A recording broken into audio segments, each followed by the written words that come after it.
Hello, ladies and gentlemen, and welcome again to Syriana Analysis. I'm your host, Kirk Almasian. Thank you very much for tuning in to today's live streaming, guys. I appreciate you all, whether you're watching us on Facebook, on Rumble, on X, and on YouTube. I see all your comments, and some of you are complimenting the work and say this is real journalism, and that's why I hosted a real journalist today. Vanessa Beeley is an investigative journalist based in Syria, Damascus, and recently I was trying to understand the aftermath of the Gaza war, and I read lots of I would say reports and analysis in different outlets, and most of the experts say that Netanyahu doesn't have a vision for the aftermath of Gaza. And then I came across an article for Vanessa on her Substack. It says Gaza 2035, Netanyahu's dystopian vision for Gaza's future. It's a Zionist Machiavellian plan for the region to counter resistance and Iran. First of all, Vanessa, how are you doing? I'm fine. Thanks, Gevorg. Thanks for asking me on. It's nice to see you again. I hope one day we can actually meet. I feel like I've known you for years, but we never actually met. We never met. We never met before. The real one should be like sitting, facing each other in a real like a podcast studio. And we record about Syria, what happened in Syria. I think there is still a lot to speak about Syria, and I'm going to ask you about Syria at the end of this conversation. And I still document some of the things because I want to keep it for historical records. I think many people have forgotten about Syria, but there are so many new issues, unfortunately, and this is how the American empire works. They flame the flames of a war, and then they go to another war, and this one is being put in not in the oven but in the fridge, unfortunately. Vanessa, would you elaborate to us the Netanyahu's vision for Gaza in 2023 that you call the dystopian? You mentioned that he has also a plan to counter the Chinese Silk and Road initiative in this regard. So this is not only about geopolitics, but also geoeconomic. It has a geoeconomic dimension. Yeah, absolutely. And first of all, to put it into context, I don't know if people remember, but Netanyahu at the UNGA, I think it was just before what happened on October the 7th, he showed a map basically of what he described as the new Middle East. Of course, we all know what that phrase means from Condoleezza Rice, and I think it was 2003, and it's connected to the clean break doctrine from 1997, also commissioned by Netanyahu when he was in government back then. So Netanyahu, to some degree, has been the spine of this geoeconomic war against the independence of the global South. As the West will see it, the hijacking of the commodity bloc by Iran, Russia, and China, which is, this is anathema to the West to lose control of the commodity bloc, right? And Netanyahu really has been instrumental in putting into effect these plans with, as it's called, Israel, the occupied territories of Palestine and Gaza, as the central hub for the economic corridor, which will compete with and counter the Chinese Belt and Road Initiative and any other global South, Iranian, Russian, China initiatives in the region. And this is basically the IMEC, which Netanyahu was showboating at the UNGA, which is the India, Middle East, European corridor, which passes through what will be the normalized states if Israel has its way. So through the Gulf states, Bahrain, UAE presumably already offered the land bridge to Israel since October the 7th to counter the Yemeni resistance attacks on shipping in the Red Sea. And with Gaza as a prospective central hub, providing also 1 trillion cubic feet of natural gas, which is Palestinian reserves that they've never been able to benefit from or to explore. I think it was a British company that actually discovered it in the late 90s, if somebody can correct me on that. But I know British gas has been involved in it for some time. And it's about 20 nautical miles off the Gazan coast, off the coast of Gaza. You then also have like 122 trillion cubic feet of gas in the Levant Basin, basically. So off the coast of Lebanon, which you know already is the Karish field, and then also off the coast of Syria. So this also ties into why destabilizing Lebanon and Syria is so important, particularly to Israel, with this geo-economic vision in mind. So the IMEC basically then, for me, connects into what Robert F. Kennedy said just before Christmas, which is the importance of Israel to the US national security. I will translate that as their geo-economic interests and their commodity resource plundering in the global south and in the region generally. But that Israel represented not only an entity which is basically a military outpost for the US alliance in the Middle East, but it provides surveillance, it provides interference, which is a very interesting word, as we know to what extent Israel was involved in the interference in Syria with its sponsorship of the various terrorist groups, including ISIS and Al Qaeda and all of the kind of genetically modified groups that spun off from those two central terrorist entities that were also, of course, assets for the US inside Syria, as described by Jake Sullivan in an email to Hillary Clinton in 2012. I know you've probably mentioned that quite a few times. And basically, Kennedy made it very clear that the most important thing to protect Israel was to prevent the rise of Russia and China in the region and the control of the commodities. He made it perfectly clear in this statement. So effectively, the IMEC ties into Netanyahu's vision, which is to, as they've declared many times, to ethnically cleanse Palestine, not only Gaza, but also the West Bank, which is ongoing, slightly lower intensity.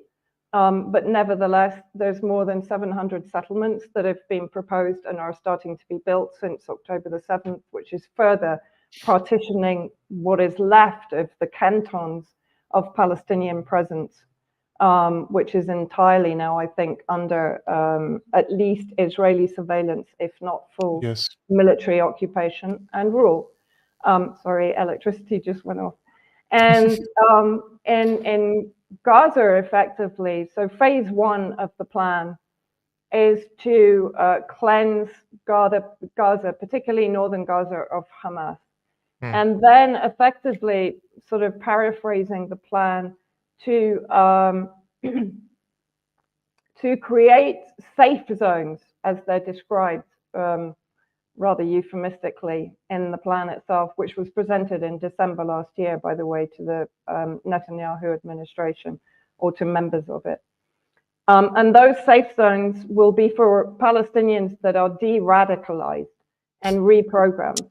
In other words, that they will reject any kind of resistance. They will reject any kind of claim to Palestinian land. And they will basically go through reprogramming indoctrination in order to reject any kind of, in Israel's view, radical ideology. The second phase of the plan is that Israel would have overall responsibility. They would create what will be called a Gaza Rehabilitation Authority, which again will be in charge of this re-education. Right. I mean, imagine if China was speaking in the same way about the Uyghurs, you know, it would immediately be called a genocide. And the West would be up in arms, right? But no, you know, Israel's allowed to do it.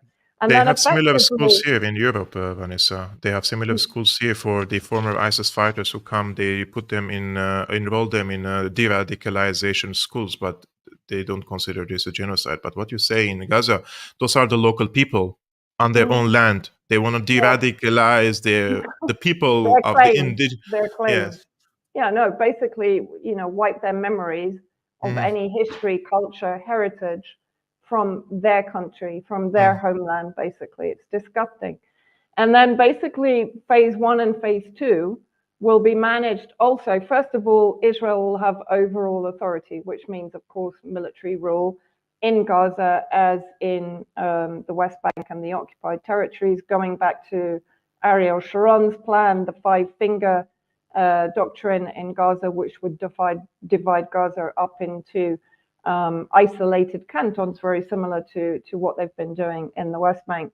And then countries like Saudi Arabia, UAE, Egypt, Bahrain, and Jordan, all of which have pretty much normalized with Israel their relations, except for Saudi Arabia, that's kind of, as I would say, maneuvering at the gray moment. zone. And, yes, exactly.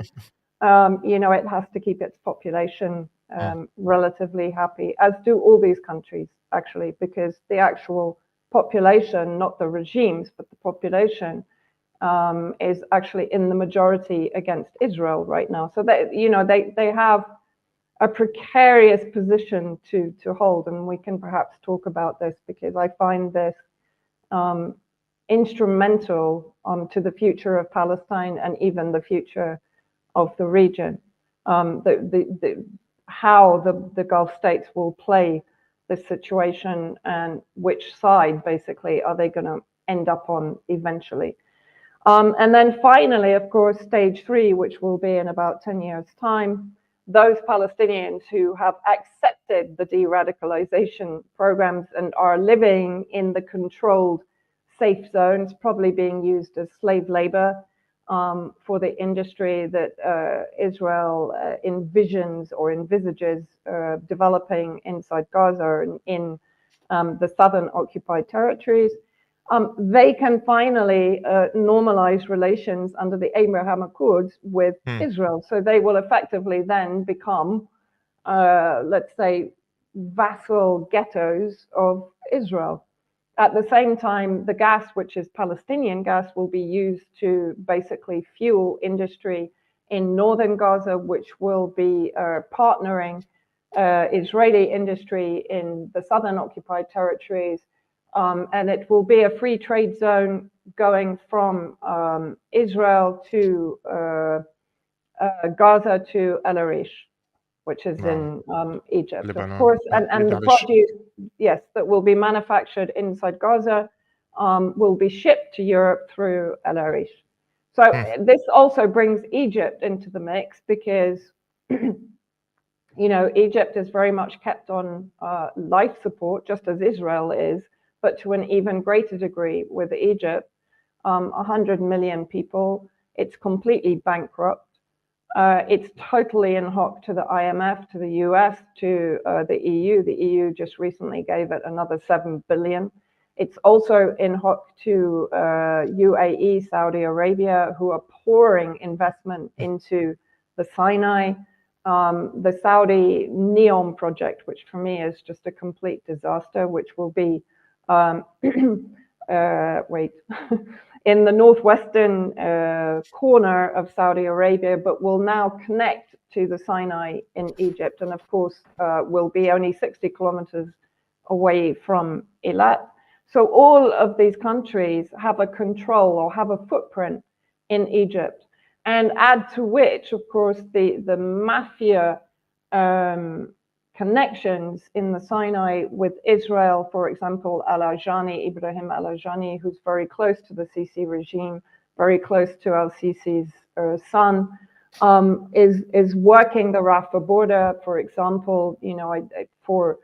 I don't know how many Palestinians managed to actually leave Gaza, but for every single adult, he was charging 5,000, sorry, and for mm, every child, 2,500, right? And by the way, when these Palestinian refugees arrive in Cairo, they only have a 3-month visa and they're not allowed to work. So after 3 months, they're illegal inside Egypt and they face the threat of deportation to where? Back to Gaza. Here comes, in my opinion, the Europeans. They will pick the Yeah. Palestinians, and they will help. The European Union and the United States, Ursula von der Leyen and Blinken, they were in Egypt trying to convince Sisi to receive the 2 million. They wanted to help Israel ethnically cleanse the Palestinians. So we know they have the same strategy. Maybe they differ now on the tactics because it's a scandal. What's happening in the Gaza Strip, scandal for them, a scandal for Israel, and I think the pressure is mounting on their shoulders, and they're trying to do their best, but they have lost the information warfare in this regard. But Egypt, it saddens me because a lot. Me too. Egypt, we in Syria, when you mention Syria, we say Syria or Mosul, or Mosul or Syria. It's always like Syria and Egypt and Syria. And the national security of Syria is from the national security, dependent on the national security of Egypt. And when we see in the past few centuries, every empire that passed through the region, they always wanted to conquer the coast of Syria, Damascus, the coast of Palestine, and the coast of Egypt. So they wanted to have this geographical continuity to exert their and project their hegemony on West Asia and also on North Africa. This is a very important geopolitical area.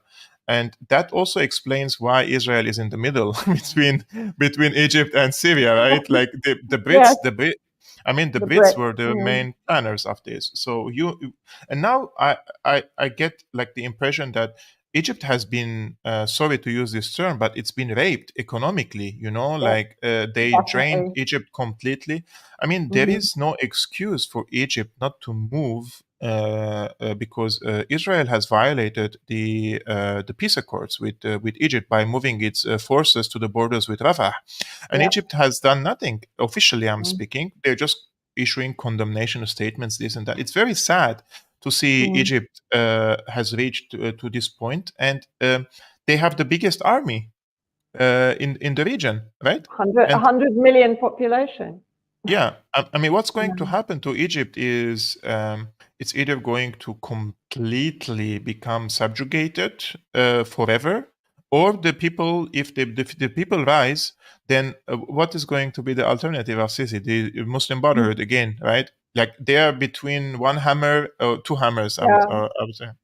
And also, I mean, I was in between Egypt and Gaza for 2012, 2013. So I witnessed the Morsi 1 year, the truncated reign as a pharaoh that he had. You know, he did pretty much declare himself the pharaoh of Egypt, if you remember. But even under Morsi, the tunnels into Gaza were being flooded by sewage water. You know, people tend to romanticize Morsi as the democratically elected Muslim Brotherhood head of state.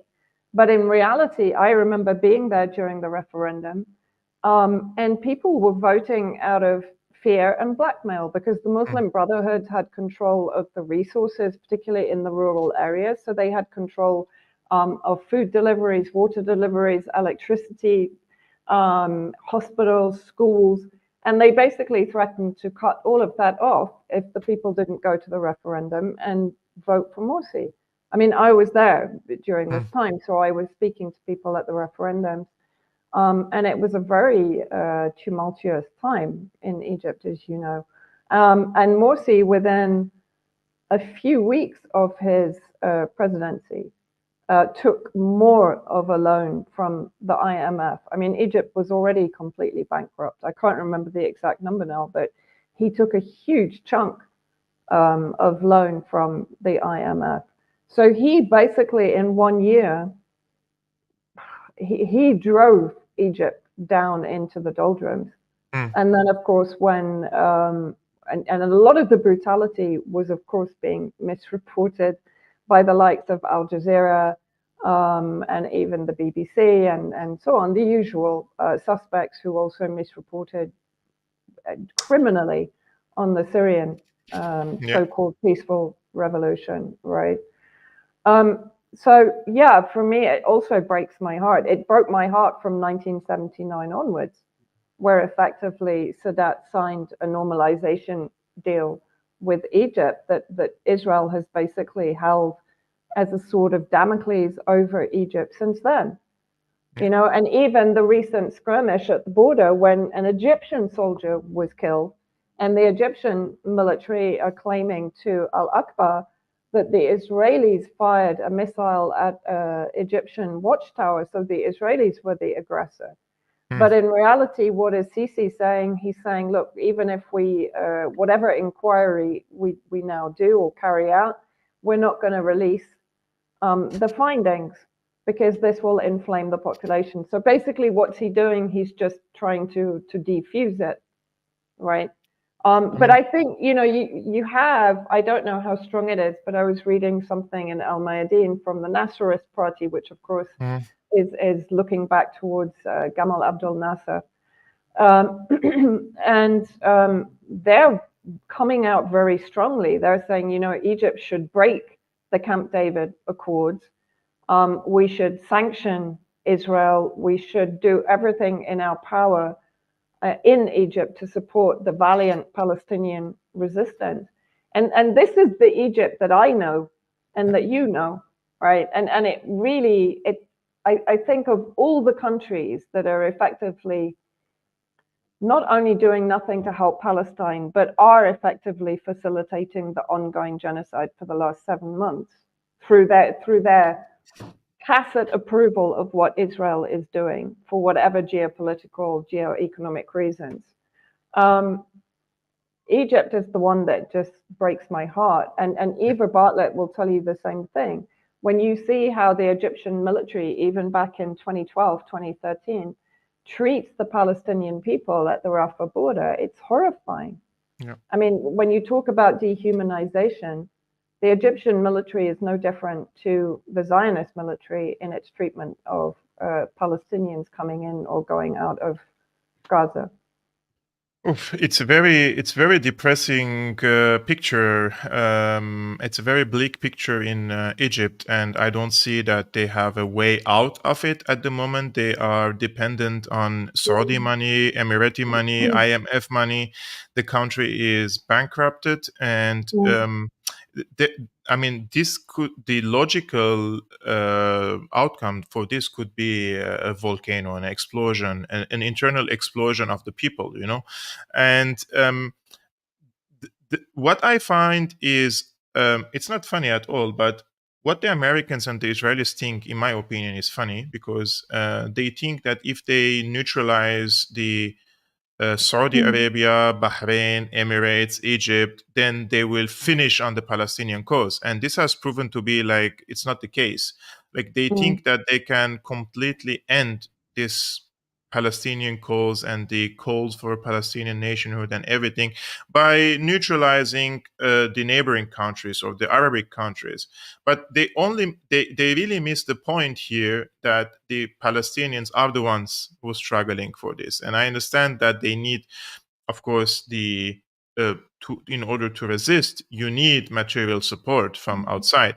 But in my opinion, the Palestinians can rely only on a few state and non-state actors in the region to continue this. And up until this moment, the situation doesn't look like, in my opinion, that it is heading towards a dead end for the Palestinians. In Gaza, it's horrible, it's horrific, but I am reading it from my humble geopolitical mind that from every aspect I see, Israel has either lost the war or is going to lose the war. And what I say losing the war, it's not like they're going to decisively defeat Israel, this and that. No, but the impact of this war on Right. Israel is going to last forever. there are certain calculations in terms of deterrence that Israel lost against Hamas. We're talking about smaller actor. The situation in northern Israel is completely changed by Hezbollah. Yes. Iran's retaliation has changed. So the the the the long term, let's say in the next 10 years, the circumstances are not in favor of Israel in this case. But we have, because we're speaking about this geo-economic vision of Netanyahu, right? And I cannot but not ask you this, because the American occupation forces are on the eastern shore of the Yeah. Euphrates, right? And the Chinese Silk and Road Initiative, it passes through that geography that has to come to the Mediterranean. So it looks to me also that the Americans are there to block the Chinese free access to Syria, to between Iraq, Syria, and having an access to the Mediterranean. So what they're basically doing is just sabotaging a Chinese project, of course, among other factors, right? Yeah, absolutely. And I think you mentioned in your tweet about Jeffrey Sachs' interview with Tucker Carlson. And this is a point that I really want to make also. When you look at the map of Greater Israel, when you go back to the clean break doctrine, which effectively spoke about the balkanization or the partitioning of Arab states in order to enable the integration of Israel as a sympathetic factor within the region, right? And if you look at the map of Greater Israel, that's what they're trying to achieve geoeconomically also. Because if you look at it, Saudi Arabia, 50%, Jordan, right? Egypt, up to the Nile, in fact. Oh, sorry, not the Nile, the Suez Canal. Syria, as you were talking about, basically the Kurdish autonomous region project is being managed by Israel, as is the Southern Druze separatist movement. That is also being engineered and orchestrated by Israel. So this is what is ongoing. Saudi Arabia, UAE, Bahrain, Morocco, right? Even Sudan is being sort of brought into the picture. Yes. But all of this is about Israel's, and the map of Greater Israel may obviously change depending on regional events and developments, right? But this is effectively, it's happening now. That's what they're trying to achieve right now.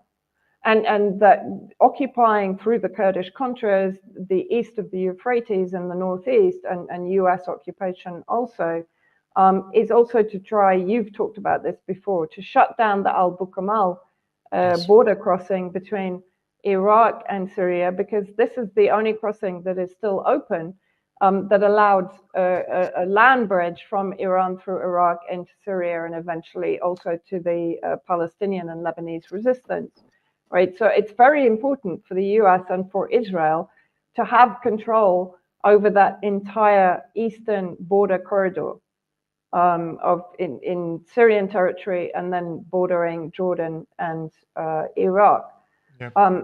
So, this is what we're seeing now are all of these plans that a lot of people called conspiracy theorism and so on for years are now actually kind of materializing. I mean, we're nowhere near, as you said, actually putting them into final condition, right? Because, as you said, that resistance axis, and Syria is pivotal to that resistance axis, because although Syria, and again, I've written about this, although Syria is in no condition as a state to respond right now to the Palestinian issue, it has opened up its territory since October the 7th and even before for the resistance factions to actually attack Israel and to attack the occupied Golan Heights, Golan territories, etc. So Syria is pivotal to the resistance axis, and that's why, of course,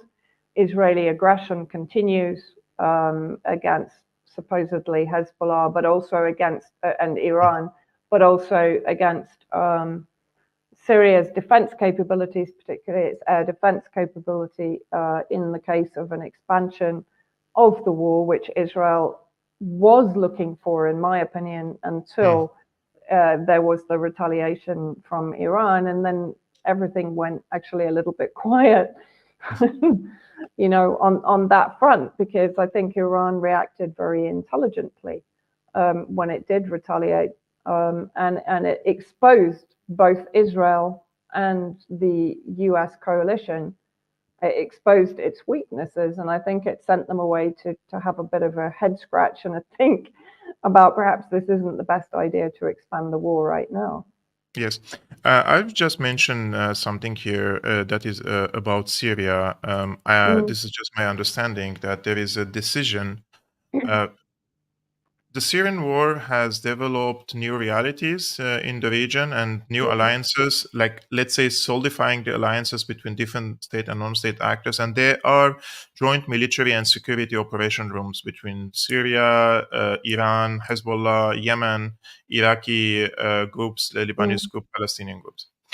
Just my opinion, I might be wrong, that there is a decision to keep Syria on the periphery of this conflict now, because the retaliation of Syria and Israel will be extra burden on the axis of resistance, because once Syria retaliates, the internal factions from Qaeda, ISIS, and other terrorist groups, they will do their bidding, and also the Kurdish militias in the eastern shore of the Euphrates. So the Israelis are holding a card against Syria. Like, if they move, then other parties in Syria, those are supported by the United States and Israel, will move against the Syrian government. So keeping Syria as a coordination hub, of course, and also a territory that can be used to transfer weapons. I think this is the role that Syria at the moment is playing. But there are people asking me this question, and I would like to know your opinion on it. What they call the axis of resistance has done after the October 7 to support the Palestinians? Have they done enough? Is there something more they can do in this case, militarily, politically, diplomatically? I mean, it's a very good question. And Syria is a point in question. I totally agree with your analysis. And I believe that Syria at one point was prepared to get involved militarily, and it was told very clearly by members of the resistance axis, it's better that you don't, because of the situation inside Syria itself, that to inflame that. I mean, we saw from October the 7th the increase in the ISIS attacks, particularly in central Syria against Syrian Arab army positions. So that, for me, was a very clear message, is stand down, because if you don't, then we can trigger the factions that we control that still occupy fairly big areas of Syria, and sort of pivotal, instrumental areas of Syria on the borders in the northeast, controlling the resources, etc. But at the same time, as you say, Syria has been instrumental in providing the launch pads, as in territory, for the resistance. It's absorbed a lot of the aggression, retaliatory aggression from Israel, despite its lack of state direct action. Yemen, of course. Yes, Yemen, for example. This is what I wanted to ask. Like, Syria, we know, for example, what role are they playing? Are the other members of what they call the axis of resistance in the Middle East, like, you know the discussion on social media? Why are they not bombing Israel? Why are they not invading Israel? Where is Hezbollah? Where is the other parties? What are they doing? They're not doing enough, this and that. In your opinion, what role are they playing in this case? Well, I think the Hezbollah role is incredibly important, because what has it done? It's drawn the Israeli army from full capacity against Gaza to having to divert a large percentage of its armed forces and surveillance and air force to dealing with the northern front. And of course, as you mentioned, Hezbollah has had an incredibly detrimental effect on the northern territories.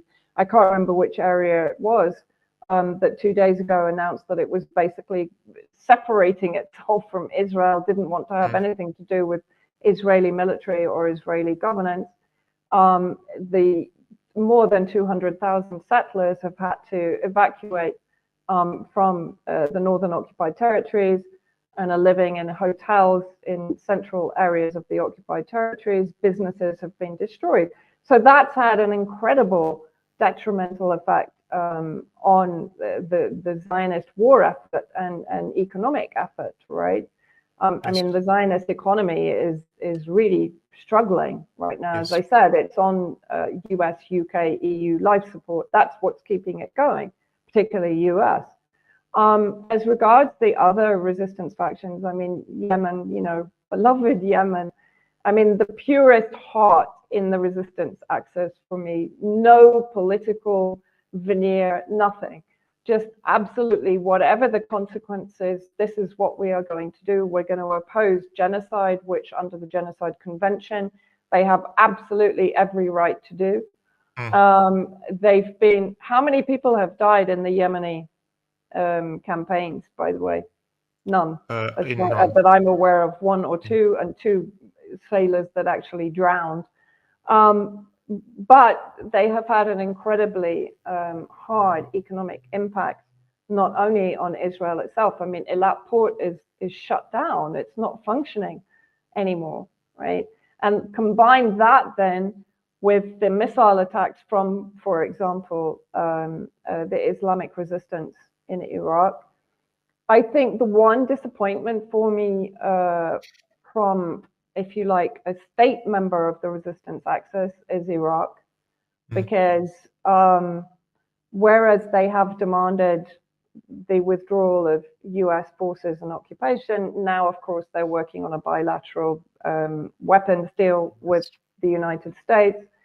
And I saw that Kataib Hezbollah put out a statement, I think it was last week, sort of saying that they were a little disappointed that the Iraqi, because they basically stopped attacking US bases in order not to embarrass the negotiations that were ongoing with the Iraqi government to force the withdrawal of US occupation forces from Iraq and, of course, from Syria, because if they leave Iraq, they're not going to maroon themselves in Syria. They're dependent on the occupation in Iraq. So I think the Iraqi government has been weak. I think if it had been stronger, but at the same time, it's occupied and it's been colonized for 30 years. But I think one important point I want to make is that, you know, the members of the resistance axis, and I include Iran in this, are well aware that Israel certainly wants to expand the war.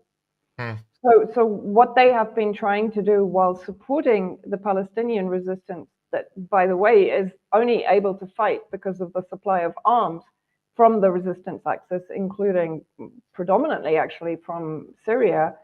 And that has continued, as far as I understand, throughout the dirty war against Syria. So Syria has been incredibly steadfast in its support of the Palestinian resistance, but quietly.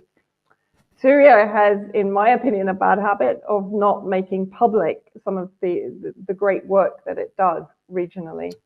And I kind of think it's a shame, because Syrians should be incredibly proud of what their country has achieved, despite the unbelievable pressures on the government and on the people and on the military for, what is it now, 13 years, nearly 14 years, right? So I just want to mention an example, Vanessa, here, because you mentioned the weapons that came from Syria, and I think this was from 2014, and I was reading on in an Israeli newspaper that the Israelis found that the resistance groups in Gaza, they have now a type of a missile that is Chinese technology. And they, of course, after the rocket or the missile has been fired, and they analyze it, and they realize that this is the only player in the region that used to have this weapon is Syria, and this is in the middle of the regime change war against Syria. Syria has delivered basically missiles to Gaza when Syria was under existential threat, and they were very upset because, for example, when the Chinese and the Russians sell these weapons, this is for the Syrian army, not to be delivered to Gaza, right? I mean, the Russians were happy when the Hezbollahs committed the massacre of Merkava in 2006, and they were blowing up the Merkavas like they're eating chewing gum. And the Russians were like, this is a good advertisement for us. The Israeli tanks are being blown up. Those are the mighty tanks of Merkavas of Israel by an old system from the Russian warehouses. And they didn't say anything to the Syrians. Why did you deliver it to Hezbollah? I think the Chinese also, but they're a little bit careful in this case. But because you mentioned Syria and the dirty war against Syria, I watched the interview of Tucker Carlson with Jeffrey Sachs, and they had a conversation about Syria for around 6 minutes, and he mentioned a few things. I want to play this video for the audience as well. And I would like to know your opinion about what Jeffrey Sachs said, what he mentioned, in your opinion, that is factual, and what he didn't say probably in this case. Let's take a look together. In 2011, Obama does the absolute neocon play of saying, almost out of the blue, by the way, why don't we overthrow Bashar al-Assad, Syria's president? Well, that's a little damn weird. But suddenly you start hearing Assad must go. I was on Morning Joe when that statement by Hillary was made, and Joe Scarborough looked at me and said, Jeff, what do you think? And I said, well, how are they going to do that? That sounds like another pretty stupid idea. And it turned out that was 2011. We've had 13 years of war in Syria, hundreds of thousands dead. Destroyed the country. Of course, destroyed the country. And who's president? Bashar al-Assad. And interestingly, I can tell you, oh, God. Yeah, I can tell you. In 2012, the U.S., there were protests, there were things that were going on in Syria, but the president said, okay, we'll send in the CIA to overthrow the government in Syria. And if anyone is wondering, we do this dozens of times, so don't have any illusion that this is unusual. It is the job, the terms of reference of the CIA to overthrow governments in other countries. I don't approve. I think it leads to war, destruction. It hasn't passed Putin's notice that that's the job of the CIA, so it's another reason he doesn't exactly want the U.S. on his border and so forth. Okay, so we start arming the jihadists, crazy things in Syria.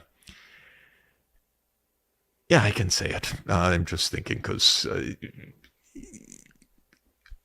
and the U.S. says Assad must go. So the UN starts a diplomatic process to try to find peace, which is the job of the UN. It's not to implement U.S. regime change. It's to try to find peace.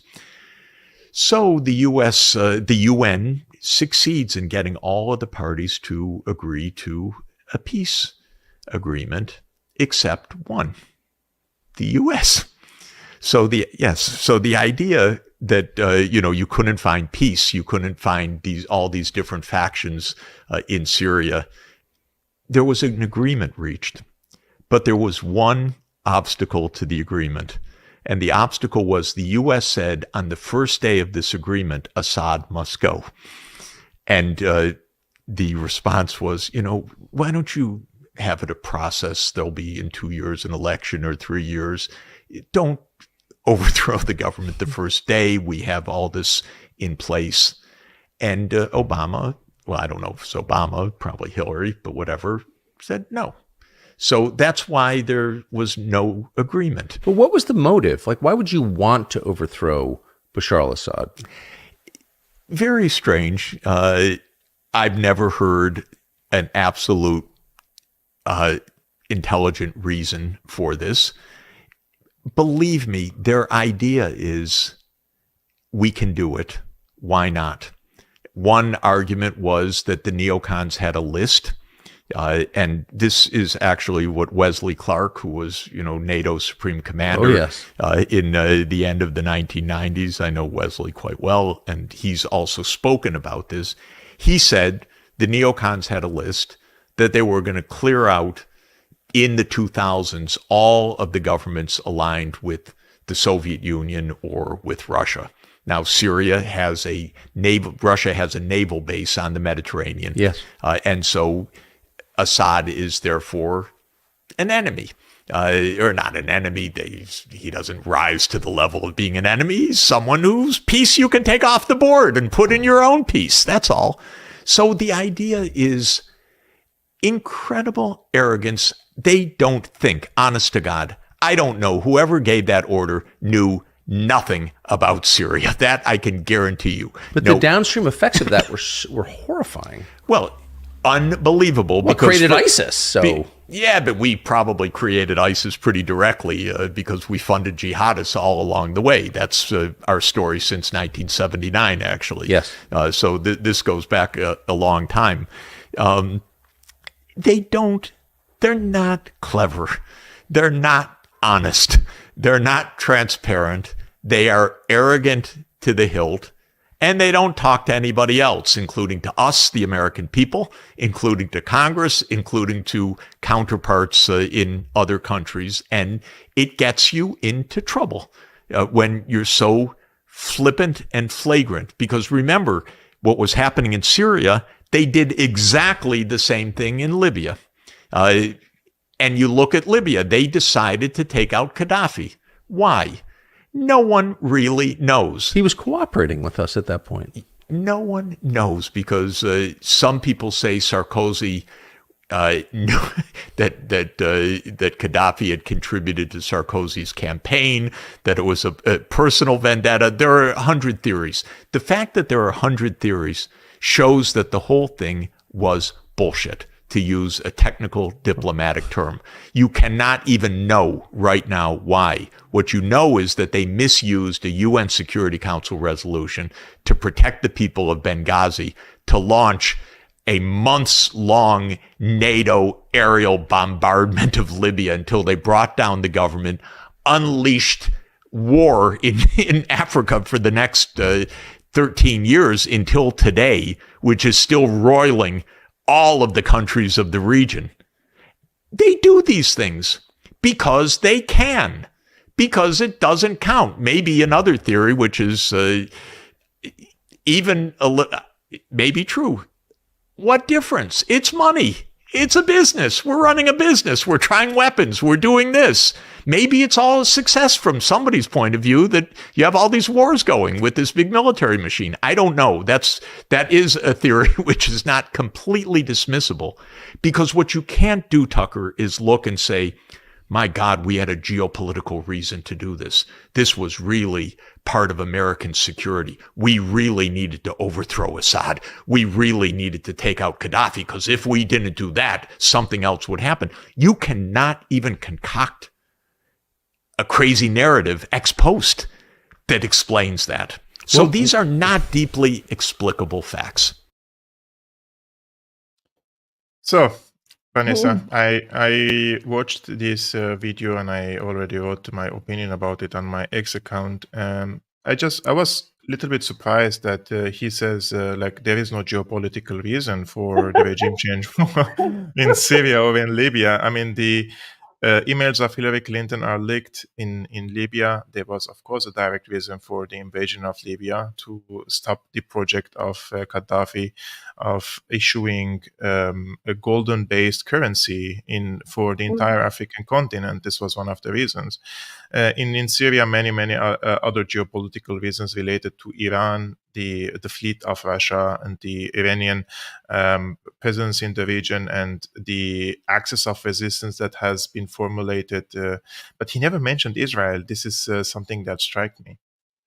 Yeah, I mean, it was extraordinary. What was it?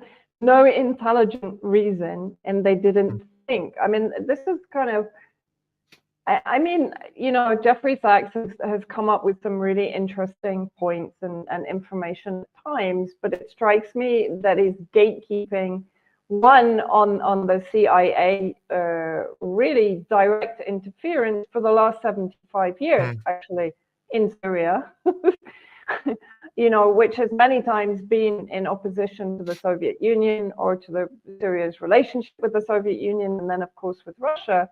But also right now, it's on behalf of Israel, right? I mean, when we mentioned the fact that the Brits put Israel where they put it, in the state of Palestine, to divide Egypt and Syria, because both countries are reliant on each other for their regional security. But also, what I find really interesting, of course, it comes down to commodities again. Bashar al-Assad basically rejected the Qatari pipeline, as you mentioned, in favor of the Iranian-Russian backed pipeline. But also, if we go back to 2004, President Assad's 5Cs project, which was basically really the beginning or the renaissance of the so-called multipolarity that had existed for decades, actually, in the region, centuries, even going back to the Umayyad dynasty, to the East-West trade through Syria, and Syria as the hub between the Mediterranean, the Black Sea, the Caspian Sea, the Red Sea, and the Persian Gulf. Now, of course, Mohammed bin Salman is trying to basically steal that project from Syria and to kind of elevate Saudi Arabia to the 5Cs king in the region. But this plan came from President Assad. So there were multiple reasons. I mean, we know that until Iraq, or just after the illegal invasion of Iraq that was pre-planned, there was actually a directive to try and court President Assad to the US agenda, to the US-UK agenda, and it failed on multiple counts. And anyone that reads history, which I'm sure Sachs does, would know that this entire regime change had been in the making for some time. It just depended on President Assad's reactions to the demands from the West, right? It's crazy. Today I was watching a video of a former Lebanese minister who has close ties to President Assad, and he had very close relations with the French intelligence. And he was the middleman between the French intelligence and President Bashar. And he said the last offer that the American camp have offered the President Bashar al-Assad is to give the Muslim Brotherhood 5 ministries in Syria, including the Ministry of Education, the Ministry of the Religious Affairs. And so basically they were trying to make a soft coup inside the system. And when Assad rejected, this was offered by the former foreign minister of Turkey, Davutoglu, when he visited Syria the last time in August 2011. And Assad, he ridiculed the offer. And unfortunately, after that, they decided, it was only 2 weeks later they formed what is called the Free Syrian Army. And 3 weeks later, they formed the Syrian Coalition for Opposition Forces.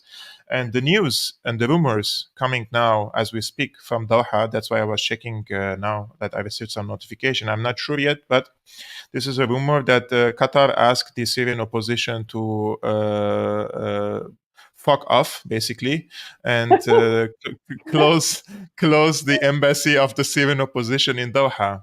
And this is just now I received. Really? I just say it's a rumor, so we have to double check this information.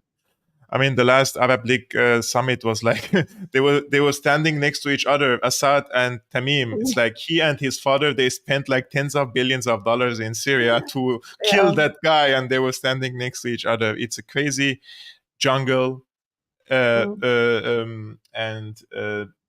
don't know. I really don't know what to say about this, that Qatar is closing the embassy, because only a few weeks ago, the Taliban has paid official visit to the Syrian opposition in Doha, and I don't know what are they going to do with that now.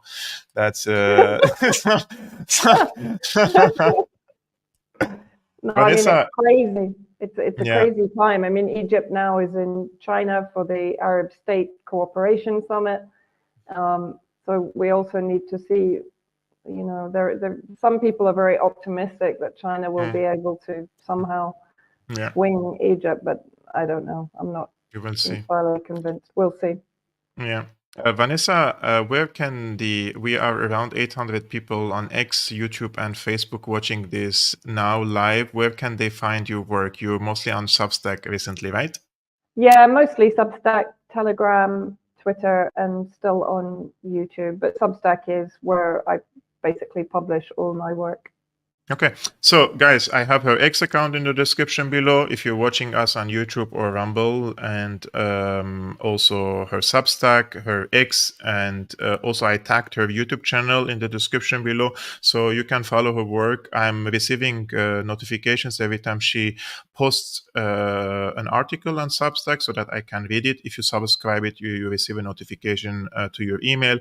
And it seems that she also put my name in her recommendation list or something, because every day I wake up in the morning, I have like 10 new Substack followers thanks to Vanessa Beeley, and I'm like, I'm not even publishing anything on Substack. Why all these people are following me on Substack, So thank you so much for doing that also on your Substack account.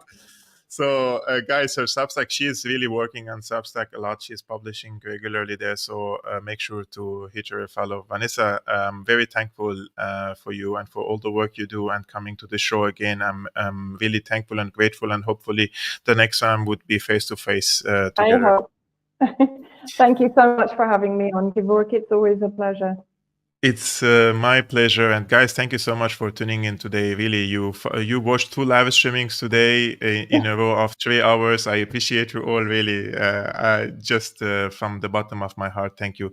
If you just want to support this work, you can just hit the like button, share this video with your friends, and also check if you're a subscriber, because 60% of the people who watch these live streamings are not subscribers. So that would be a great help to me. And if you want to support the work, you can become a patron. The link is scrolling on the screen, patreon.com/Syriana analysis. I will see you on Friday, not tomorrow, because today we did already 2 live streamings. So peace be upon you, upon your families. Salam.